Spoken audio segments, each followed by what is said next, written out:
Hədisdə var, qiyamət günündə bütün məhşər bir-birinin yaxasından yapışacaq. Niyə? Hamı bir-birinə borçludur. Ata övladının haqqını yeyib, övlad yapışıb yaxasından. Övlad atanın haqqını yeyib, ata yapışıb yaxasından. Dost dostun haqqını yeyib, ailədə xanım kişinin haqqını yeyib, kişi xanımın haqqını yeyib, ticarətdə, işdə, şərik şərikin haqqını yeyib, hamı bir-birinin haqqını bilərəkdən ya bilməyərəkdən necəsə yeyib.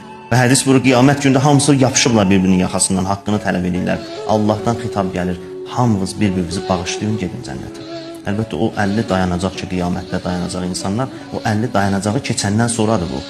Qiyamətin 50 dayanacağı var. Və Peyğəmbər buyurdu ki, hər dayanacaqda da 1000 il insanı saxlayarlar. Yəni, o 50.000 illik bir yolu insan keçməlidir. Orada sıxıntıya düşüb, o dayanacaqlarda sıxılıb, sıxıntıya düşüb, hesab kitab verib, sorğu-sual olub, o sıxıntıya düşməyindən qabiliyyət tapır, Allah onu bağışlasın. İnsanın inadı sınır o sorğu-sualda. Siz elə deməyin, belə fikirləşməyin ha ki, Allah nə çox saxladı bizi. Siz belə baxın məsələyə ki, Allah nə qədər saxladı bizi ki, inadımız sınsın.